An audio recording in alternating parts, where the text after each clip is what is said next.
الحمد للہ وحدہ لا شریک لہ والصلاة والسلام علی من لا نبی بعد اما بعد فاعوذ باللہ من الشیطان الرجیم بسم اللہ الرحمن الرحیم والعصر ان الانسان لفی خسر الا الذین آمنوا وعملوا الصالحات وتواصوا بالحق وتواصوا بالصبر اللہم صلی علی محمد وعلی آل محمد کما صلیت علی ابراہیم وعلی آل ابراہیم انک حمید مجید اللہم بارک علی محمد وعلی آل محمد کما بارکت علی ابراہیم وعلی آل ابراہیم انک حمید مجید۔ آج کے سبق میں بنیادی طور پر ہم نے دو باتیں سمجھ لی ہیں۔ پہلی بات، دلائل نقلیہ کو دلائل عقلیہ پر ترجیح ہوتی ہے، یعنی نقلی دلیل قرآن کریم اور حدیث مبارک وہ مقدم ہوتی ہے۔ اور دوسری بات کہ اپنے عقائد کی حقانیت پر یقین ہونا ضروری ہے کہ ہم حق پر ہیں اور ہمارا مخالف باطل پر ہے۔ پہلی بات، نقل کو عقل پر ترجیح ہے، یعنی قرآن کریم اور حدیث پاک، شریعت کا وہ نظریہ جو دلائل نقلیہ قطعیہ سے ثابت ہے اور اس کا مضمون عقل سے ماوراء ہے، عقل کے مخالف نہیں، عقل سے ماوراء۔ تو وہاں نقل یعنی قرآن کریم ہی کو ترجیح دیں گے، احادیث کو ترجیح دیں گے، شرعی دلائل کو ترجیح دیں گے۔ خلاف اور ماوراء کا معنی کیا ہے؟ ایک ہے کہ نقلی چیز نقلی چیز عقل کے بالکل مخالف، یعنی قرآن کچھ کہہ رہا ہے اور عقل کچھ کہہ رہی ہے، عقل اس کے مقابلے میں ہے، یہ بات الگ ہے۔ ماوراء کا معنی ہوتا ہے کہ قرآن کریم وہ بات کہہ رہا ہے جہاں تک عقل کی رسائی نہیں، عقل کی پہنچ نہیں، عقل سے اوپر چلی گئی ہے۔ تو یہ بات ذہن نشین فرما لیں، کبھی بھی قرآن کریم اور حدیث پاک کے مضامین عقل کے مخالف نہیں ہوتے، ہاں عقل سے ماوراء ہو جاتے ہیں۔ اور یہ کوئی انوکھی بات نہیں ہے، عجیب بات نہیں ہے، اس لیے کہ ہمیں جو بھی علم کسی بھی چیز کا حاصل ہوتا ہے اس کے بنیادی ذرائع نمبر 1 حواس خمسہ ظاہرہ ہیں۔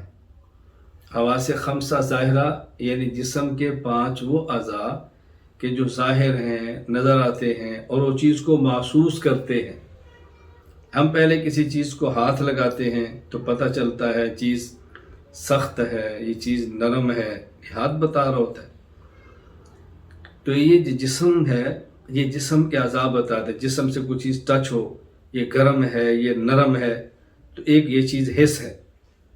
اس کے بعد ہمیں معلوم ہوا کہ یہ چیز نرم ہے، یہ چیز گرم ہے، یہ چیز سخت ہے، یہ چیز نرم ہے، یہ ہاتھ بتا رہا ہے۔ ٹھنڈا ہونا، گرم ہونا، یہ جسم کے ظاہری اعضاء سے محسوس ہوتا ہے۔ تو وہ انسان کے جسم کی قوت جو ظاہر بدن میں اللہ نے رکھی ہے اور محسوس کرتی ہے ٹھنڈا ہونا، گرم ہونا، سخت ہونا، نرم ہونا، ایک تو یہ انسان کے اندر قوت ہے۔ نمبر 2، اسے کہتے ہیں قوت لامسہ، چھونے والی قوت۔ اور ایک ہے سونگنا، وہ ہم ناک سے سونگتے ہیں، یہ بو ہے، یہ خوشبو ہے، خوشبو ہے تو کون سی ہے، اسے کہتے ہیں قوت شامہ۔ اور ایک انسان کے اندر اللہ پاک نے حس اور قوت اور طاقت رکھی ہے دیکھنے کی، یہ آنکھ کے اندر ہے۔ تو آنکھ سے انسان دیکھتا ہے اور دیکھ کر فیصلہ کرتا ہے یہ سفید ہے، یہ سیاہ ہے، یہ آنکھ بتا رہی ہے نا، اسے کہتے ہیں قوت باصرہ۔ اسی طرح انسان سنتا ہے اور سننے سے محسوس ہوتا ہے یہ انسان کی آواز ہے، یہ جانور کی آواز ہے، یہ پرندے کی آواز ہے، پرندے میں سے کس کی آواز ہے، جانور میں سے کون سا جانور ہے، یہ کون سی زبان میں گفتگو ہو رہی ہے، یہ کان کا کام ہے، یعنی اس قوت کا جسے قوت سامعہ کہتے ہیں۔ اسی طرح کچھ چیزیں انسان آدمی چکھتا ہے تو انسان کو محسوس ہوتا ہے، چکھتا ہے یہ میٹھا ہے، یہ کھٹا ہے، یہ کڑوا ہے، قوت ذائقہ یہ زبان سے ہوتا ہے۔ تو بنیادی طور پر جو انسان کو کسی چیز کا علم حاصل ہوتا ہے اس کے ذرائع 5 ہیں۔ نمبر 1 قوت لامسہ، چھونے والی حس۔ نمبر 2 قوت باصرہ، دیکھنے والی حس۔ نمبر 3 قوت شامہ، سونگھنے والی حس۔ نمبر 4 قوت سامعہ، سننے والی حس۔ نمبر 5 قوت شامہ، سونگھنے والی حس۔ تو یہ بنیادی طور پر 5 چیزیں ایسی ہیں، حواس ہیں کہ جن سے انسان کسی چیز کا علم حاصل کرتا ہے۔ اور ایک وقت آتا ہے کہ یہ 5 حواس انسان کا ساتھ نہیں دیتے، اس سے انسان نہیں ایک چیز کو دیکھ بھی نہیں رہا، ایک چیز کو انسان سن بھی رہا، ایک چیز کو انسان چکھ بھی نہیں رہا اور سونگھ بھی نہیں رہا، وہ پھر بھی اس کو محسوس کرتا ہے۔ تو یہ انسان کو علم حاصل ہوتا ہے عقل سے۔ مثلا ہمارے سامنے سیب موجود ہے، آنکھ نے دیکھا تو بتایا سیب ہے، ناک نے سونگھا تو بتایا یہ خوشبودار ہے، اور ہاتھ لگایا تو پتہ چلا کہ نرم ہے یا سخت ہے۔ جب ہم نے اس کو زبان سے چکھا تو پتہ چلا کھٹا ہے یا میٹھا ہے۔ لیکن اس سیب کے فوائد کیا ہیں؟ اب یہ ناک نہیں بتائے گا، یہ کان نہیں بتائے گا، آنکھ نہیں بتائے گی، ہاتھ نہیں بتائے گا، ناک نہیں بتائے گا، یہ پتہ چلے گا عقل سے۔ عقل نے بتانا ہے کہ اس کے فوائد کیا ہے۔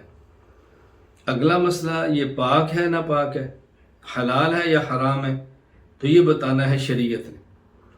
تو بنیادی طور پہ کسی بھی چیز کا علم حاصل ہوتا ہے حواس خمسہ ظاہرہ سے، اس کے بعد پھر علم حاصل ہوتا ہے عقل سے، اور اس کے بعد علم حاصل ہوتا ہے پھر وحی سے۔ تو حلال اور حرام، جائز اور ناجائز، پاک اور ناپاک یہ وحی بتائے گی۔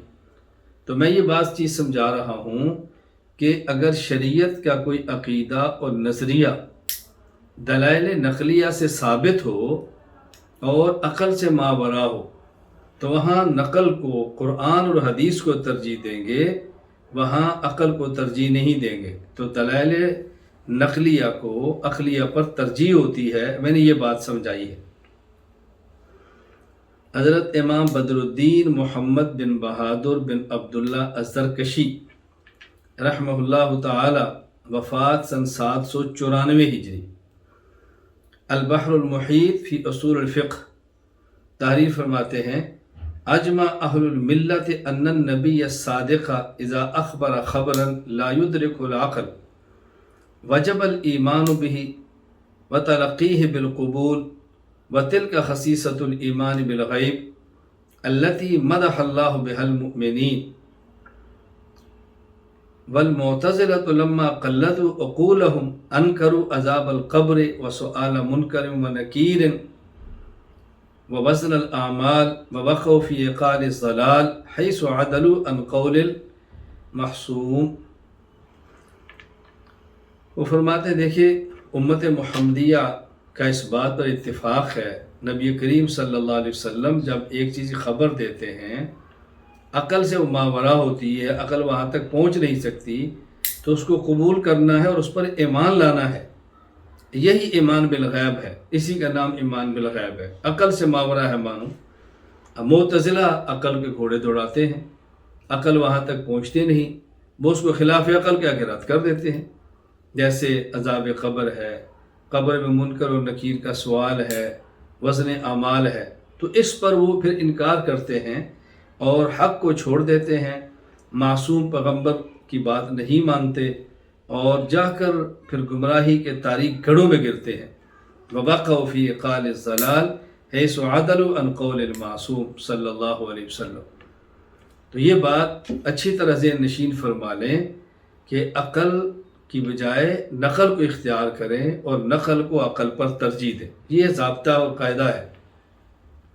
لیکن ایک بات ذہن نشین فرمائیں، بسا اوقات ایسے ہوتا ہے کہ ایک چیز قرآن میں حدیث میں دلیل عقلی سے نظر آ رہی ہوتی ہے اور بظاہر عقل اس کے مخالف ہوتی ہے، اور وہاں عقل کو ترجیح دی جا رہی ہوتی ہے، تو بندہ سمجھتا ہے یہ عقل کو نقل پر ترجیح دی ہے، بنیاد اس کی بھی نقل ہی ہوتی ہے، لیکن بظاہر کبھی ایسے ہوتا ہے کہ عقل کو نقل پر ترجیح دیتے ہیں۔ میں اس کی مثال دیتا ہوں۔ قرآن کریم میں ہے، اللہ تعالیٰ نے موسیٰ علیہ السلام سے پوچھا وَمَا تِلْكَ بِيَمِينِكَ يَا موسیٰ، اے موسیٰ تمہارے ہاتھ میں کیا ہے؟ حضرت موسیٰ علیہ السلام نے عرض کی ہے یا عصائی، یہ میری لاٹھی ہے۔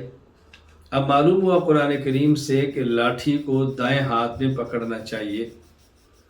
اب ایک شخص کے پاس قرآن کریم بھی ہے، ایک شخص کے پاس لاٹھی بھی ہے۔ اب لاٹھی کو دائیں ہاتھ سے پکڑنا تو قرآن کریم سے ثابت ہے، لیکن قرآن کریم کو دائیں ہاتھ سے پکڑنا، اس پر قرآن کریم کی کون سی آیت آپ پیش کریں گے؟ اب عقل کہے گی کہ جب قرآن اور لاٹھی دونوں ہوں، آپ قرآن کو دائیں ہاتھ میں پکڑ لیں اور لاٹھی کو بائیں ہاتھ میں پکڑ لیں، تو یہ بظاہر عقل نقل پر ترجیح ہو رہی ہے۔ اسے کہتے ہیں قد یفوق العقل علی النقل، یہاں عقل کو نقل پر ترجیح ہے، لیکن جب غور کریں گے تو ہاں نتیجہ یہ نکلے گا یہاں بھی نقل و عقل پر ترجیح دی ہے۔ کیوں؟ ادب تو نقل سکھا رہی ہے نا، قرآن کریم، احادیث اور پیغمبر پاک صلی اللہ علیہ وسلم سکھا رہے ہیں نا۔ قرآن کو دائیں ہاتھ، ہم نے لاٹھی کو دائیں ہاتھ میں کیوں لیا؟ یہ احترام کی چیز ہے، عزت کی چیز ہے، فوائد کی چیز ہے، اس لیے موسیٰ علیہ السلام نے پکڑا۔ تو جب اس سے زیادہ احترام والی چیز قرآن کریم آ گئی تو اب ظاہر ہے کہ وہ حقدار ہے زیادہ اس بات کی کہ اس کو دائیں ہاتھ میں پکڑے، لاٹھی کو بائیں ہاتھ میں لے جائے۔ تو بظاہر کہتے ہیں کہ یہاں عقل و نقل پر ترجیح ہے، لیکن غور کریں گے تو بنیاد یہاں بھی نقل ہی ہوگی، جس کی بنیاد پر ہم نے ظاہری نص کو چھوڑا ہے اور دوسری کو لیا ہے۔ خیر، عنوان یہ قائم کیا جاتا ہے کہ نقل کو عقل پر ترجیح ہوتی ہے اور کبھی کبھی عقل کو نقل پر ترجیح دیتے ہیں۔ میں نے اس کی وضاحت کی ہے، جب غور کریں گے تو نتیجہ نکلے گا یہ ہم نے عقل کو جو ترجیح دی اس کی بنیاد بھی نقل ہے۔ فرق اتنا تھا کہ ظاہری طور پہ قرآن کریم میں کچھ اور آ رہا تھا اور اس کی بنیاد پہ غور کیا تو عمل اور پہ کیا۔ اسی طرح صحیح بخاری باب جمع القرآن میں ایک واقعہ بڑا مفصل موجود ہے۔ حضرت زید بن ثابت رضی اللہ عنہ فرماتے ہیں کہ حضرت ابو بکر رضی اللہ تعالیٰ عنہ نے مجھے بلایا جب جنگ یمامہ ہوئی، بہت سارے صحابہ کرام شہید ہوئے، تو عمر رضی اللہ تعالیٰ عنہ حضرت ابو بکر کے پاس موجود تھے۔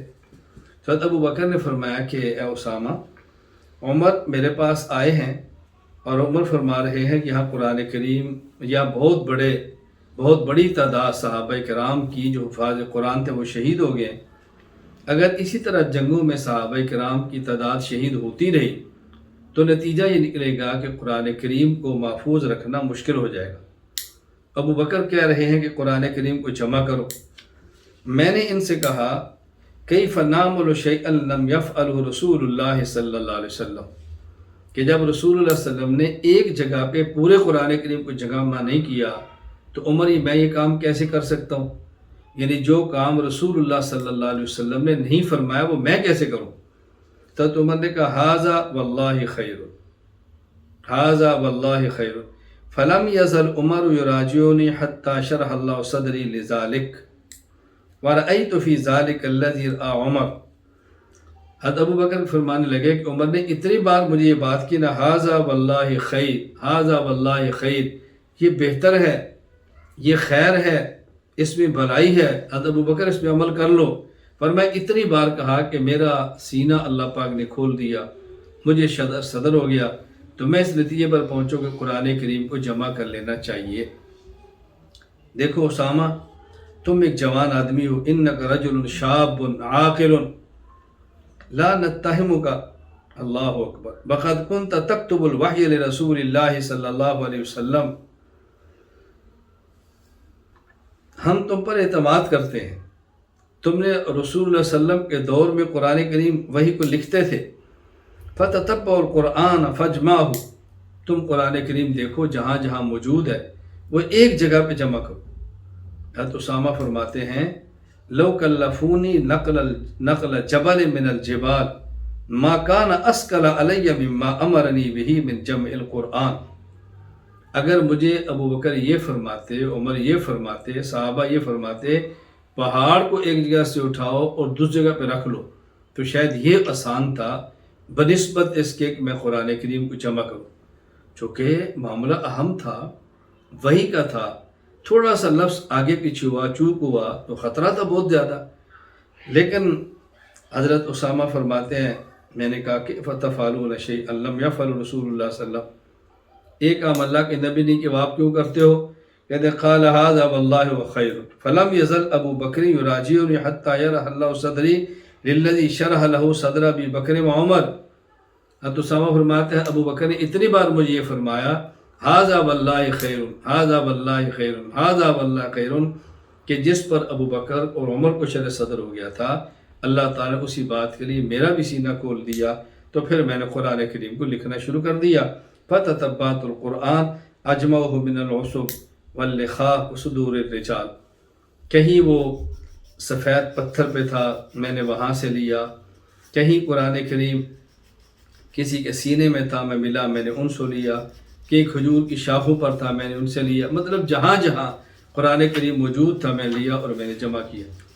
اب یہاں دیکھو بظاہر عقل قرآن نقل کے خلاف ہے، یعنی ابو بکر فرما رہے ہیں کہ جو کام اللہ کے نبی نے نہیں فرمایا میں کیسے کروں، یعنی اس پر دلیل نقلی نہیں ہے۔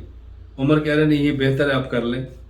جب صدیق اکبر کو شرح صدر ہو گیا تھا تو اسامہ نے کہا جو کام اللہ کے نبی نے نہیں فرمایا میں کیسے کروں، یعنی اس پر کوئی نقلی دلیل نہیں ہے۔ صدیق اکبر فرما رہے بہتر ہے کر لو۔ تو یہاں بظاہر یہی ہے کہ عقل کو نقل پر ترجیح ہے، لیکن جب غور کریں گے نتیجہ پھر وہی نکلے گا کہ یہاں بھی نقل کی بنیاد پہ عقل کو ترجیح دی ہے، کیونکہ اللہ تعالیٰ قرآن کریم میں فرماتے ہیں انا نحن نزلنا الذکر وانا لہ لحافظون، اس قرآن کو اتارا بھی ہم نے ہے، محفوظ بھی ہم نے رکھنا ہے۔ اب ظاہر دنیا تو دارالاسباب ہے نا، یہاں اللہ تعالیٰ بظاہر جو بھی کام فرماتے ہیں تو اسباب کے تحت فرماتے ہیں، جیسے رزق کا وعدہ اللہ کے ذمہ ہے، وما من دابۃ فی الارض الا علی اللہ رزقھا، رزق اللہ کے ذمہ ہے، کماتا تو انسان ہے نا، محنت تو انسان کرتا ہے نا۔ حق اور باطل کی جنگ ہو فتح اللہ فرماتا ہے انا لننصر رسلنا والذین آمنوا، اللہ تعالیٰ مدد فرماتے ہیں فتح دیتے ہیں، لیکن لڑتا تو انسان ہی ہے نا۔ تو اسی طرح قرآن کریم کو محفوظ تو اللہ نے رکھنا ہے، لیکن بطور ذریعہ تو اللہ استعمال کے انسان کو فرمائیں گے نا بطور ذریعہ۔ تو خیر خلاصہ کیا ہے کہ نقل کو عقل پر ترجیح ہوتی ہے، کبھی کبھی بظاہر عقل کو نقل پر ترجیح ہو جاتی ہے۔ جو بہت اہم بات ہے اس کو اچھی طرح سماعت فرمائیں، اپنے عقائد کی حقانیت کا یقین ہونا بہت ضروری ہے۔ یہ ضروری ہے عقائد کے باب میں کہ انسان کو یقین ہو کہ میں حق پر ہوں اور میرا مخالف باطل پر ہے۔ حضرت امام زین الدین بن ابراہیم بن محمد الباروف ابن نجیم رحمہ اللہ تعالی، وفات 970 ہجری، الاشباح والنظائر علی مذہب ابی حنیفہ النعمان، فائدہ فی اعتقاد الانسان فی مذہبہ و مذہب غیرہ، اس میں تحریر فرماتے ہیں اذا سئلنا عن مذہبنا و مذہب مخالفینا فی الفروع یجب علینا ان نجیب بان مذہبنا صواب یحتمل الخطأ و مذہب مخالفینا خطأ یحتمل الصواب لأنک لو قطعت القول لما صح قولنا ان المجتہد یخطئ و یصیب۔ جب ہم سے کوئی اجتہادی مسائل میں فروع میں پوچھے تو ہم کہیں گے کہ ہمارا مذہب حق پر ہے اور مخالف خطا پر ہے، یعنی ہم کہیں گے کہ امام حنیفہ حق پر ہیں، امام مالک، امام شافعی اور امام احمد بن حنبل خطا پر ہیں، لیکن اس میں یہ بھی احتمال ہے کہ امام مالک، امام شافعی، امام احمد حق پر ہوں اور ہمارا مذہب خطا پر ہو۔ یعنی مذہب میں اور اجتہادی مسائل میں یہ اعتقاد رکھنا ضروری ہے کہ حق ہمارے ساتھ ہے، خطا دوسرے کے ساتھ ہے، لیکن یہ بھی احتمال ہے کہ خطا ہمارے ساتھ ہو، حق دوسرے کے ساتھ ہو۔ فرماتے ضروری ہے، کیوں؟ اس لیے کہ ہم کہتے ہیں ان المجتہد یخطئ و یصیب، مجتہد مخطئ بھی ہوتا ہے، مصیب بھی ہوتا ہے۔ تو یہ بات تبھی درست ہوگی نا جب ہم اس کا اعتقاد رکھیں گے کہ ہم حق پر ہیں اور مخالف خطا پر ہے، لیکن یہ بھی احتمال ہے کہ ہم خطا پر ہوں، مخالف حق پر ہوں۔ اس لیے کہ امام ابو حنیفہ رحمہ اللہ تعالیٰ مجتہد ہیں، تو جب مجتہد کبھی مصیب ہوتا ہے کبھی مخطئ، تو امام حنیفہ بھی تو مخطئ ہو سکتے ہیں نا، ان سے بھی تو خطا ہو سکتی ہے۔ جب فروعی مسائل میں ہم کہیں گے ہم ہی حق پر ہیں، ہمارا مخالف یقیناً خطا پر ہے، تو پھر یہ بات کہنی کیسے درست ہوگی کہ مجتہد کبھی مخطئ ہوتا ہے کبھی مصیب ہوتا ہے۔ بہرحال یہ تو معاملہ ہے مذاہب میں اور اجتہادیات میں۔ لیکن جب عقیدے کی بات آ جائے، وَإِذَا سُئِلْنَا عَن مُعْتَقَدِنَا وَمُعْتَقَدِ خُصُومِنَا فِي الْعَقَائِدِ يَجِبُ عَلَيْنَا أَن نَّقُولَ الْحَقُّ مَا نَحْنُ عَلَيْهِ وَالْبَاطِلُ مَا عَلَيْهِ خُصُومُنَا۔ اور جب ہم سے کوئی ہمارے عقیدے کے بارے میں پوچھا جائے تو پھر ہمارے ذمے لازم ہے کہ ہم یہ کہیں حق وہ ہے جس پر ہم ہیں اور باطل وہ ہے جس پر ہمارا مخالف ہے۔ یہ ضروری ہے، عقائد کے باب میں یہ ضروری ہے یہ بات کہنا۔ اس لیے اجتہادی اور فروعی مسائل کا معاملہ الگ ہے، عقائد کا معاملہ الگ ہے۔ یہ بات اچھی طرح ذہن نشین فرما لیں۔ ہمارے یہاں لوگ اختلاف مذاہب کی بنیاد پر اختلاف ادیان کو برداشت کر لیتے ہیں، حالانکہ اختلاف مذاہب الگ چیز ہے، اختلاف ادیان الگ چیز ہے۔ ہم کبھی دین اور مذہب ہی فرق نہیں کر پاتے تو نقصان ہوتا ہے۔ انشاءاللہ میں آئندہ سبق میں ذکر کروں گا دین اور مذہب میں کیا فرق ہے۔ فی الحال میں یہ بات بتا رہا ہوں کہ عقائد میں خود کو حق پر اور مخالف کو باطل پر سمجھنا ضروری ہے، اور اجتہادی مسائل اور مذاہب میں خود کو حق پر سمجھے اور مخالف کو خطا پر سمجھے، لیکن یہ بھی اعتماد اور اعتقاد رکھے ممکن ہے ہمارا مخالف حق پر ہو اور ہم خطا پر ہوں۔ تو اجتہادیات میں حق اور خطا کا اختلاف ہوتا ہے، اور اعتقادات میں حق اور باطل کا اختلاف ہوتا ہے۔ حق اور خطا اور ہے اور حق اور باطل اور ہے۔ میں کبھی سمجھانے کے لیے کہا کرتا ہوں حق اور باطل کا اختلاف یہ جنت اور جہنم کا ہے، اور حق اور خطا کا اختلاف یہ جنت اور جنتان کا ہے، جنت اور جنتان کا ہے۔ حق اور باطل کا اختلاف یہ ثواب اور عذاب کا ہے، اور حق اور خطا کا اختلاف یہ اجر اور اجران کا ہے۔ حق پر ہے ایک اجر، حق پر ہے 2 اجر، اور خطا پر ہے 1 اجر۔ حق پر ہیں جنتان، خطا پر ہے جنت۔ اور حق اور باطل میں حق پر ہے تو ثواب، باطل پر ہے تو عذاب۔ حق پر ہے تو جنت اور باطل پر ہے تو جہنم۔ فرق اچھی طرح سمجھے۔ میں پھر علماء کرام سے گزارش کروں گا تخصص فی العقائد الاسلامیہ اسی لیے شروع کرایا ہے کہ دنیا بھر کے علماء کرام یہ بات سمجھیں اور انہوں کو سمجھائیں، اپنی ذہن سازی کریں پھر دوسروں کی کریں۔ جب میں ہی نہیں سمجھ سکا تو میں اپنے مختری کو کیسے سمجھاؤں گا؟ میں ہی نہیں سمجھ سکتا تو اپنے شاگرد کو کیسے سمجھاؤں گا؟ میری تربیت ذہنی نہیں ہے تو اگلے کی تربیت کیسے کروں گا؟ بہرحال عقائد میں یہ بات ضروری ہے کہ اس کا اعتقاد رکھا جائے ہم حق پر، ہمارا مخالف باطل پر ہے۔ اس پر چند ایک دلائل ملاحظہ فرمائیں۔ نمبر 1 سورہ سبا آیت نمبر 24، اعوذ باللہ من الشیطان الرجیم قل من یرزقکم من السماوات والارض۔ دلائل بعد میں عرض کرتا ہوں، اس پر ایک شبہ اور اس کا جواب سمجھے، میں شبہ میں دلائل پیش کرتا ہوں۔ ہم نے نظریہ کیا پیش کیا؟ عقائد میں خود کو حق پر اور اپنے مخالف کو باطل پر سمجھنا ضروری ہے۔ اس پر ایک شبہ ہے، ایک اشکال ہے جو کیا جا رہا ہے، پھیلایا جا رہا ہے، اور بس اوقات کہنے والے ایسے ہوتے ہیں ان کے حلقہ بڑا ہونے کی وجہ سے عام بندہ سمجھتا ہے کہ شاید علم و فضل میں بہت آگے ہیں تو غلطی کے اندر مبتلا ہو جاتے ہیں۔ وہ شبہ کیا پھیلایا جا رہا ہے؟ سورہ سبا آیت نمبر 24، اعوذ باللہ من الشیطان الرجیم قل من یرزقکم من السماوات والارض قل اللہ وانا او ایاکم لعلی ہدی او فی ضلال مبین۔ اللہ تعالیٰ فرماتے ہیں پیغمبر ان سے پوچھو کون ہے جو تم کو آسمانوں اور زمین سے رزق دیتا ہے؟ یہ کیا بتائیں گے؟ تم خود فرماؤ اللہ ہی دیتا ہے، آپ خود بتاؤ اللہ ہی دیتا ہے۔ انہوں نے کیا جواب دینا ہے؟ ان کے پاس اور کوئی جواب ہی نہیں۔ آگے کیا فرمایا؟ میرے پیغمبر ان کو یہ بات سمجھاؤ، وَإِنَّا أَوْ إِيَّاكُمْ لَعَلَىٰ هُدًى أَوْ فِي ضَلَالٍ مُبِينٍ، ہم یا تم ہدایت پر ہیں یا گمراہی میں ہیں۔ ہم یا تم ہدایت پر ہیں یا گمراہی میں۔ شبہ کیا ہے؟ کہتے ہیں دیکھو اللہ کے نبی کو اللہ حکم دے رہے ہیں کہ تم یہ بات کہو، یا میں حق پر ہوں یا تم حق پر ہو، الیاذ باللہ۔ یعنی پیغمبر پاک کو شک ہے، اور آواز کیا لگائی جا رہی ہے؟ ایک شخص کہنے لگے کہ جب اپنے پیغمبر کو، ہمارے پیغمبر کو یہ یقین سے کہنے کی اجازت نہیں ہے کہ میں حق پر ہوں، تو ہم کیسے کہہ سکتے ہیں کہ ہم حق پر ہوں؟ نبی یہ بات کہہ رہے ہیں کہ یا میں حق پر ہوں یا تم حق پر ہو، تو ہم کیسے کہہ سکتے ہیں میں حق پر ہوں تم باطل پر ہو؟ دیکھو کتنا بڑا دھوکہ لگ رہا ہے۔ اچھی طرح جواب سے بات فرماؤ۔ پہلی بات یہ ہے، خود کو حق پر اور مخالف کو باطل پر سمجھنا، یہ خود قرآن کریم، احادیث، امت کے اجماع سے ثابت ہے۔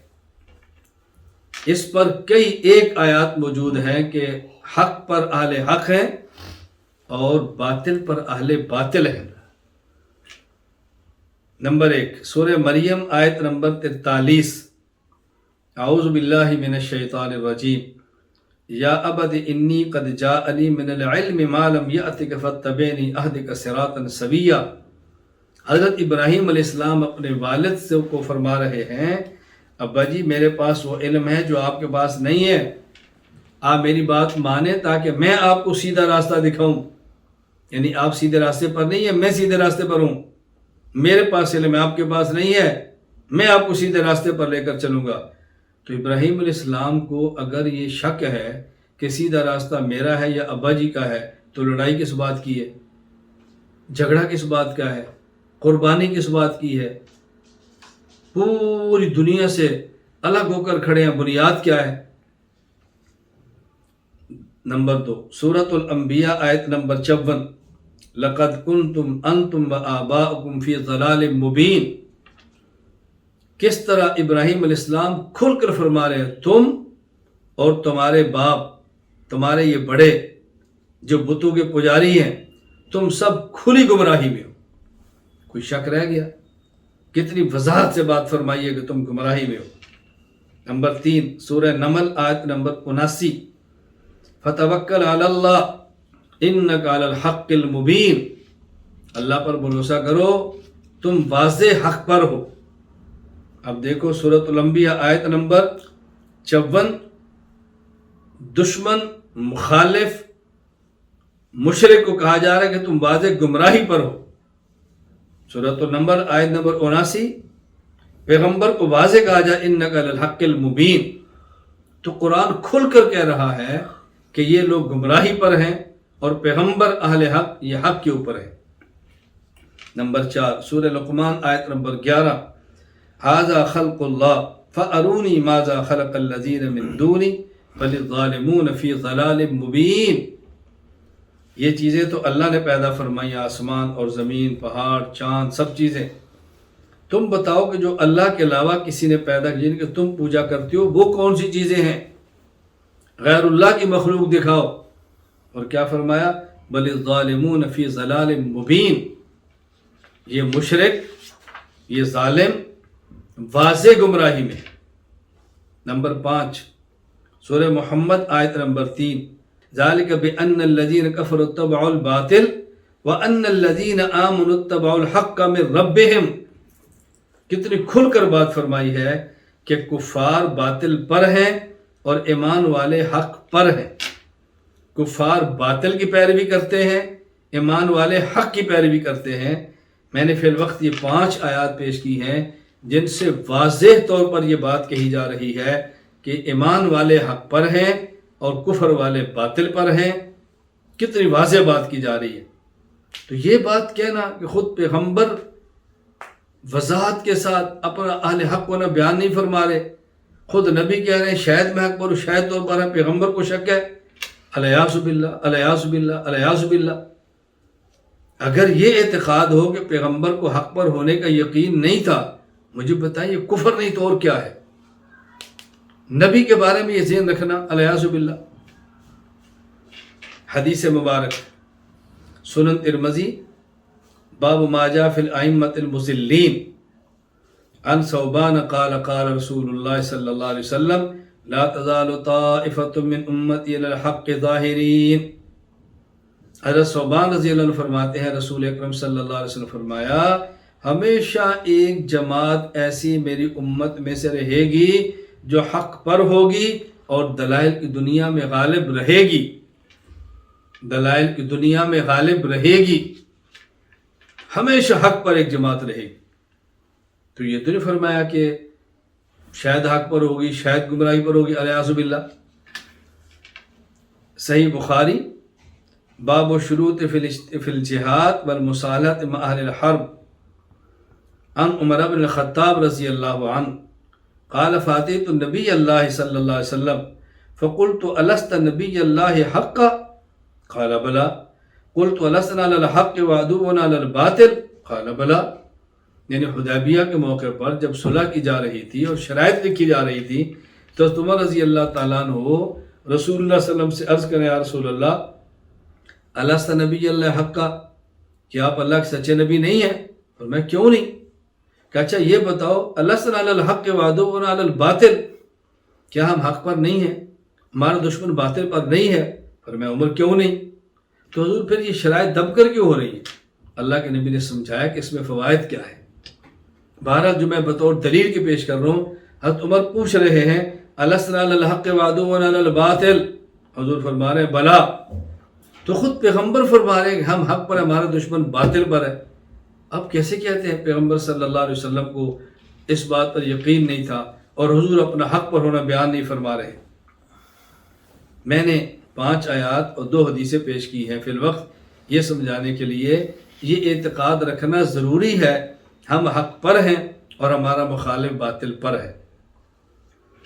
حضرت امام ابو جعفر احمد بن محمد بن سلامہ بن سلمہ الازدی المصری الطحاوی رحمہ اللہ تعالی وفات 321 ہجری عقیدہ طحاویہ میں ارشاد فرماتے ہیں، میں ان کی چند ایک عبارات نقل کرتا ہوں. فرمایا وَنُحِبُّ أَصْحَابَ رَسُولِ اللَّهِ صلی اللہ علیہ وسلم وَلَا نُفْرِدُ فِي حُبِّ أَحَدٍ مِّنْهُمْ وَلَا نَتَبَرَّأُ مِنْ أَحَدٍ مِّنْهُمْ وَنُبْغِضُ مَنْ يُبْغِضُهُمْ وَبِغَيْرِ الْحَقِّ يَذْكُرُهُ. فرمایا عمر رضی اللہ تعالیٰ حضرت امام طحاوی رحمہ اللہ نے ہم صحابہ کرام رضی اللہ عنہ اجمعین سے پیار کرتے ہیں، ان کی محبت میں غلوب نہیں کرتے اور ہم ان میں سے کسی ایک سے برات کا اعلان نہیں کرتے. جو ان سے بغض رکھے ناحق ذکر کرے ہم اس سے بغض رکھتے ہیں. ولا نذکر الا بخیر، اور ہم صحابہ کرام کا تذکرہ ہمیشہ خیر سے کرتے ہیں. فنرى حبهم دینا و ایمانا و احسانا و بغضهم کفر و نفاقا و طغیانا. ہم صحابہ کی محبت کو دین، ایمان اور احسان سمجھتے ہیں اور صحابہ کرام کے بغض کو کفر، نفاق اور طغیان، سرکشی سمجھتے ہیں. اب آپ بتاؤ جب صحابہ کرام کی محبت دین، ایمان اور احسان ہے اور ان سے بغض کفر، نفاق اور طغیان ہے، تو کیا دین اور کفر، ایمان اور نفاق، احسان اور طغیان یہ ایک ہو سکتے ہیں؟ کتنی واضح بات کی جا رہی ہے کہ ہم اس کو ایمان سمجھتے اس کو کفر سمجھتے. تو اب بھی کوئی شک ہے کہ شاید یہ حق پر ہو، شاید وہ غلط ہو، شاید یہ ٹھیک ہو، شاید وہ ٹھیک. امام طحاوی مزید فرماتے ہیں وعلماء السلف من السابقین ومن بعد من التابعین اہل الخیر والاثر واہل الفقہ والنظر. یہ جو اکابر علماء دنیا سے گزرے ہیں یہ اہل خیر ہیں، اہل اثر ہیں، اہل فقہ ہیں، اہل نظر ہیں. لا یذکرون الا بالجمیل ومن ذکرهم بالسوء وعلی غیر السبیل. ان کا تذکرہ ہمیشہ اچھائی سے کرنا چاہیے اور جو ان کا تذکرہ اچھائی سے نہیں کرتا وہ بھٹکا ہوا ہے، گمراہی کے راستے پر ہے. اور پھر فرماتے ہیں فہذا دیننا واعتقادنا ظاہرا وباطنا وَنَحْنُ بُرَآءُ إِلَى اللَّهِ مِنْ كُلِّ مَنْ خَالَفَ الَّذِي ذَكَرْنَاهُ وَبَيَّنَّاهُ۔ دیکھو یہ ہمارا دین اور ظاہری اور باطنی عقیدہ ہے جو ہم نے بیان کیا ہے، اور جو ہمارے عقیدے کا مخالف ہے ہم اس سے برات کا اعلان کرتے ہیں، ہمارا اس سے کوئی تعلق نہیں ہے۔ میں بھی بڑی وضاحت سے عرض کرتا ہوں کہ اہل سنت والجماعت احناف دیوبند کے عقائد برحق ہیں، میں ان عقائد کو برحق سمجھتا ہوں، اور جو ان عقائد پر نہیں ہے ہم ان سے برات کا اعلان کرتے ہیں، ہمارا ان سے کوئی تعلق نہیں ہے۔ امام طحاوی رحمہ اللہ آخر میں دعا کرتے ہیں، سبحان اللہ، وَنَسْأَلُ اللَّهَ تَعَالَى أَن يُثَبِّتَنَا عَلَى الْإِيمَانِ وَيَخْتِمَ لَنَا بِهِ وَيَعْصِمَنَا مِنَ الْأَهْوَاءِ الْمُخْتَلِفَةِ وَالْآرَاءِ الْمُتَفَرِّقَةِ وَالْمَذَاهِبِ الرَّدِّيَّةِ۔ اللہ، ہم اللہ سے دعا مانگتے ہیں، یا اللہ ہمیں ایمان پر ثابت قدم فرما، ہمارا ایمان پر خاتمہ فرما، اور ہمیں اے اللہ بری ناجائز خواہشات سے بچا، اے اللہ ہمیں گمراہ فرقوں سے بچا، اور خسیس ردی قسم کے مذاہب سے بچا۔ وہ کون سے ہیں؟ مشبہہ، معتزلہ، جہمیہ، جبریہ، قدریہ، اور اس کے علاوہ الذین خالفوا السنہ والجماعہ واتبعوا البدع والضلالہ ونحن منہم براء عندنا ضلال۔ اے اللہ جو ہمارے یہاں گمراہی پر ہم ان سے بری ہیں، ہم ان کو ردی سمجھتے ہیں۔ وباللہ العصمۃ والتوفیق واللہ اعلم بالصواب والیہ المرجع والمآب۔ کس طرح برات کا اعلان کیا جا رہا ہے؟ کیا من اہل باطل سے، اہل بدعت سے خود کو بری سمجھتے ہیں؟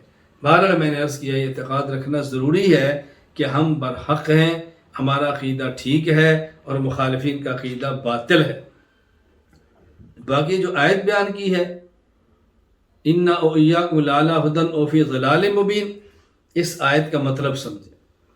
حضرت امام ابو اسحاق احمد بن ابراہیم الثالبی النشاپوری رحمہ اللہ تعالی وفات 427 ہجری، تفسیر الکشف والبیان میں فرماتے ہیں، ھذا علی جہت الانصاف فی الحجاج کما یقول القائل احدنا کاذب ویعلم انه صادق وان صاحبہ کاذب۔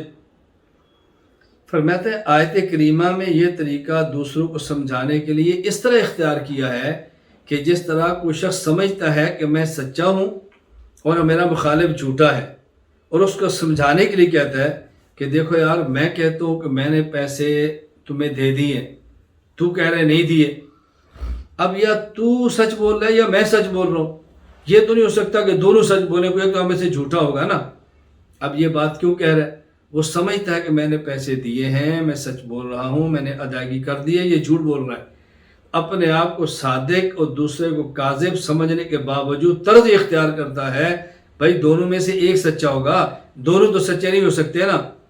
میں دلیل لاتا ہوں تم لاؤ، میں نے گواہ پیش کیے تم پیش کرو، میں نے ثبوت دیے تم پیش کرو، میں نے ثبوت پیش کیا میں نے پیسے دیے، میں نے دستخط تمہارے پیش کیے، میں نے تمہاری ویڈیو پیش کر دی ہے، یہ دو گواہ موجود ہیں، تو اب بھی کہتے نہیں دیے۔